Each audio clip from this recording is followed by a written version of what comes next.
Temple tourism circuit development పై దృష్టి సారించింది సర్కార్. ప్రముఖ ఆలయాలను, పర్యాటక ప్రాంతాలను విజిట్ చేసేందుకు అనుకూలమైన సౌకర్యాలు కల్పించాలని భావిస్తోంది. అందుకోసం ఓరుగల్లు నుంచే ప్రయోగాత్మకంగా అమల్లోకి తీసుకురావడానికి ఆర్టీసీ శ్రీకారం చుట్టింది. ఉమ్మడి జిల్లా నుంచి ఆలయాలకు, పర్యాటక ప్రాంతాలకు స్పెషల్ బస్ సర్వీసులు అందుబాటులోకి తెచ్చింది.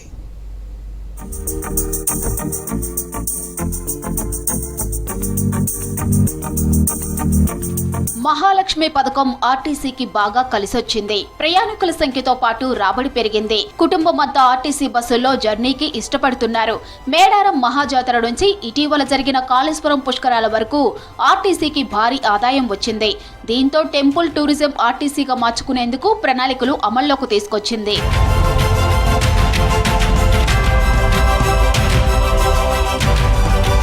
వరంగల్ రీజియన్ పరిధిలోని 9 డిపోల నుంచి వివిధ పర్యాటక పుణ్యక్షేత్రాలకు ప్రత్యేక టూర్ ప్యాకేజీలతో బస్సులు నడిపేందుకు సిద్ధమైంది ఆర్టీసీ. హనుమకొండ నుంచి పంచారామాలు, అరుణాచలం, భద్రాచలం, వేములవాడ, నాగార్జున సాగర్, బొగత వాటర్ ఫాల్స్, రామప్ప, లక్నవరం, మల్లూరు వంటి పర్యాటక ప్రదేశాలకు ప్రత్యేక బస్సులు నడపనుంది ఆర్టీసీ. వరంగల్ ఉమ్మడి జిల్లా ప్రజలందరికీ కూడా ఒక మంచి శుభవార్త. మా ఎండి గారి ఆదేశానుసారము టూర్ ప్యాకేజెస్ ఏర్పాటు చేయడం జరుగుతూ ఉంది. పంచరామాలు తర్వాత అరుణాచలం మీకు సండే నుంచి స్టార్ట్ అవుతుంది. జోగులాంబ అమ్మవారి టెంపుల్ అక్కడ దర్శనం చేయించిన తర్వాత మళ్ళీ గోల్డెన్ టెంపుల్ వెళ్తారు. గోల్డెన్ టెంపుల్ నుండి కాణిపాకం నుండి మళ్ళీ అరుణాచలం వెళ్ళేసి అరుణాచలం దర్శనం అయిన తర్వాత మళ్ళీ వచ్చేటప్పుడు బీచ్పల్లి ఆంజనేయ స్వామి టెంపుల్ అక్కడ దర్శనం చేయించుకొని తీసుకొని వస్తాము. దీనికి దాదాపు 2800 రూపీస్ ఫేర్గా నిర్ణయించడం జరిగింది. ఇది ఓపీఆర్ఎస్లో ఉంది. చాలా ఫాస్ట్గా రిజర్వేషన్ కూడా జరుగుతూ ఉంది. భోజన సదుపాయం కూడా కల్పిస్తాం. దానికి వ్యక్తిగతంగా వాళ్ళే పేమెంట్ చేసుకోవాల్సి వస్తుంది. పర్యాటక రంగాన్ని అభివృద్ధి చేయడం ద్వారా ఆర్టీసీ బలోపేతానికి స్థానికంగా ఉపాధి అవకాశాలు కల్పించవచ్చని ప్రభుత్వం భావించింది. ఆలయాలు, టూరిజం స్పాట్స్ కు ప్రత్యేకంగా బస్సు సౌకర్యం కల్పించింది.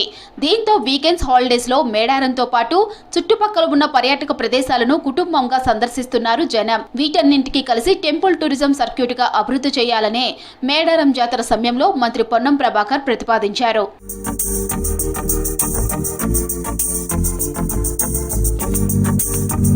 వరంగల్ ఆలయాలతో పాటు టూరిజం స్పాట్స్ కు ప్రసిద్ధి. హనుమకొండలోని 1000 స్తంభాల గుడి, భద్రకాళి దేవస్థానం, కిలా వరంగల్, రామప్ప దేవాలయం, లక్నవరం, మేడారం, మల్లూరు లక్ష్మీ నరసింహస్వామి గుడి, బోగత జలపాతం, తాడ్వాయి అడవుల సహజ సిద్ధ అందాలకు నిలయాలు. వీకెండ్స్ లో వచ్చే వారి సంఖ్య గత కొంతకాలంగా పెరిగింది.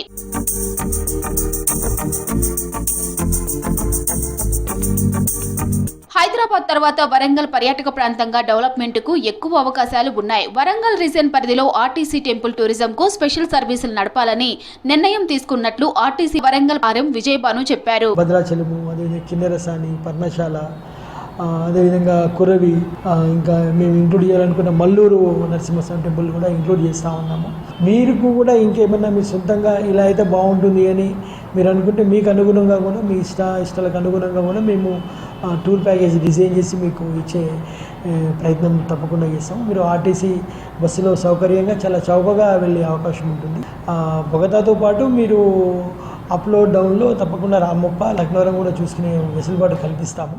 గతంలోనూ టూరిజం డిపార్ట్మెంట్ వీకెండ్స్ లో స్పెషల్ ప్యాకేజీలు అందుబాటులోకి తెచ్చింది. వాటి నిర్వహణ సరిగా లేకపోవడంతో పెద్దగా సక్సెస్ కాలేదు. ఇప్పుడు ఆర్టీసీ కొత్తగా తీసుకుంటున్న బస్ సర్వీసులు అందుబాటులో ఉంచడం వల్ల పర్యాటక రంగం అభివృద్ధితో పాటు స్థానికంగా ఉపాధి అవకాశాలు పెరిగే అవకాశం ఉంది.